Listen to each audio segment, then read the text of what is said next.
नमस्कार, माझं नाव पंकज मुळे. व्हिडिओची सुरुवात करण्याआधी एक डिस्क्लेमर देतो की या व्हिडिओमध्ये ज्या कंपन्यांबद्दल, ज्या स्टॉकबद्दल आपण डिस्कस करणार आहेत, याला तुम्ही कुठल्याही प्रकारचं रिकमेंडेशन म्हणू नका. आता बघा की असं कुठलं सेक्टर आहे की ज्याच्यामध्ये आत्ता इन्व्हेस्टमेंट करून आपण लॉंग टर्ममध्ये चांगल्या प्रकारची वेल्थ क्रिएट करू शकतो. तर मला असं वाटतं की आता सध्या इलेक्ट्रिक व्हेकल ईव्ही सेगमेंटमध्ये चांगली ऑपॉर्च्युनिटी आहे. असं का म्हणतोय मी? आपल्या बाजूचा जो देश आहे चायना, आपण म्हणतो की जवळपास 20 वर्षांनी भारतापेक्षा पुढे आहे आणि रियालिटी जर चेक केली तर हे खरंही आहे.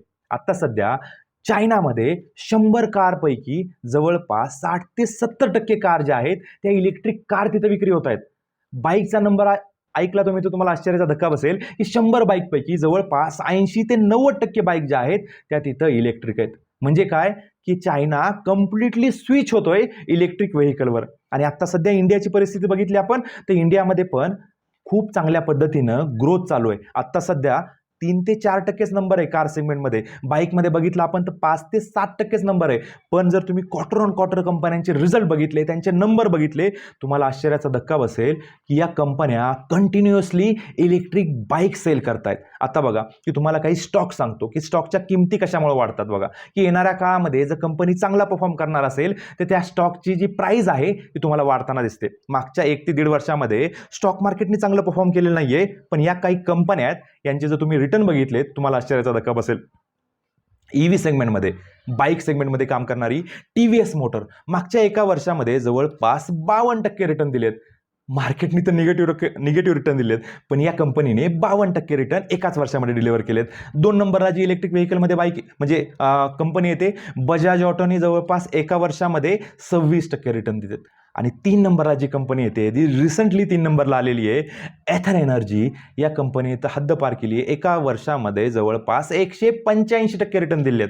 आणि 4 नंबरची जी कंपनी आहे ओला इलेक्ट्रिक, तुम्हाला माहिती आहे या कंपनीची सर्व्हिस प्रॉब्लेम होता. या कंपनीची इंटरनल रिलेटेड काही क्वेश्चन होते याच्यामुळे या कंपनीचा स्टॉकमध्ये खूप मोठ्या प्रमाणात खाली आले. पण या बाकीच्या जर तुम्ही कंपन्या बघितल्या यांनी खूप चांगल्या पद्धतीचं रिटर्न दिलेले. तर या कंपन्या रिटर्न का देत आहेत?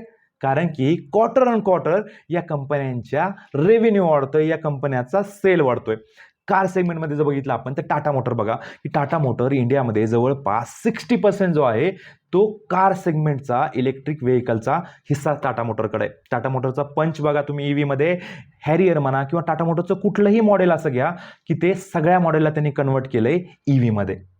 त्यामुळं इंडियामध्ये येणाऱ्या काळामध्ये खूप चांगली ऑपॉर्च्युनिटी आहे तुम्हाला. तर इलेक्ट्रिक व्हेकलमध्ये ज्या काम करणाऱ्या कंपन्या आहेत त्या कंपन्यांमध्ये तुम्ही आता सध्या फोकस देऊ शकता. आता बघा की हा व्हिडिओ बनवण्यामागचा एक हेतू आहे की एथर एनर्जी आहे की ज्याच्यामध्ये हिरो मोटोकॉर्पने जवळपास 35 ते 40% रक्कम इन्व्हेस्टमेंट केलेली आहे त्या कंपनीच्या. म्हणजे ही कंपनी आपण जवळपास हिरो मोटोकॉर्पचीच आहे असल्यासारखं म्हणू शकतो. तर या एथर एनर्जीचा रेव्हेन्यू तुम्ही बघितला, मी तुम्हाला रेव्हेन्यू वाचून दाखवतो. मार्च 2024ला 535 करोड होता.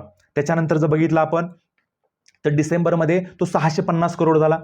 त्याच्यानंतर जूनमध्ये 2025मध्ये 672 करोड, त्याच्यानंतर सप्टेंबरमध्ये 940 आणि आत्ता जर बघितलं आपण तर जवळपास डिसेंबरमध्ये 1000 करोडचा त्याचा रेव्हेन्यू आहे. आणि हा रेव्हेन्यू कंटिन्युअसली वाढतोय. आत्ता सध्या कंपनी निगेटिव्हमध्ये म्हणजेच काय लॉस मेकिंग आहे, प्रॉफिट आता सध्या जनरेट करत नाहीये. पण येणाऱ्या काळामध्ये तुम्हाला कळेल, नक्कीच येणाऱ्या क्वार्टरमध्ये कंपनी पहिल्यांदा प्रॉफिट डिक्लेअर करू शकते. त्यामुळे या कंपनीमध्ये इन्व्हेस्टमेंट करण्याची चांगली ऑपॉर्च्युनिटी आहे. आता बघा अजून एक महत्त्वाची गोष्ट आहे की कार सेगमेंट मी तुम्हाला सांगितलं टाटा मोटर आहे, बाईक सेगमेंटमध्ये तुम्हाला कंपन्यांची नावं सांगितले. आता सगळ्यात महत्त्वाचं काय आहे की तुम्ही तुमच्या आजूबाजूला बघत असताल की ज्या बसेस आहेत त्या बसेसमध्ये आता इलेक्ट्रिक बस तुम्हाला जास्त दिसतील. आणि त्याच्या जवळ जर तुम्ही गेलात तर तुम्हाला तिथं नाव दिसेल ओलेक्ट्रा ग्रीनटेक.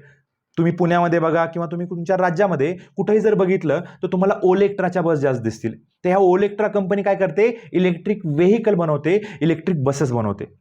तर याच्यामध्ये काय की इन्व्हेस्टमेंटची चांगली ऑपॉर्च्युनिटी आहे. तर या कंपनीलाही तुम्ही कन्सिडर करू शकता. त्यानंतर ग्रीस कॉटन म्हणून एक कंपनी आहे की याच्यामध्ये पण या कंपनीचा पण बाईक सेगमेंटमध्ये म्हणा किंवा ऑटो सेगमेंटमध्ये म्हणा चांगली कंपनी आहे. याच्यामध्ये पण तुम्ही इन्व्हेस्टमेंटचा विचार करू शकता. आता बघा की तुम्ही स्टॉक शेअर्सबद्दलचा विचार करायचा की तुम्ही गुगलवर टाकून या कंपन्यांचे रिझल्ट बघू शकता, या कंपन्यांचा परफॉर्मन्स बघू शकता. ते सोपं आहे.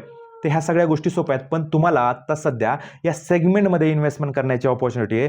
कारण इंडियामध्ये खूप मोठं मार्केट अवेलेबल आहे. SIP फॉर्मॅटमध्ये कमी अमाऊंटने आपण इन्व्हेस्टमेंट स्टार्ट करू शकतो आणि तुम्हाला लॉंग टर्ममध्ये चांगल्या पद्धतीची वेल्थ क्रिएट होऊ शकते.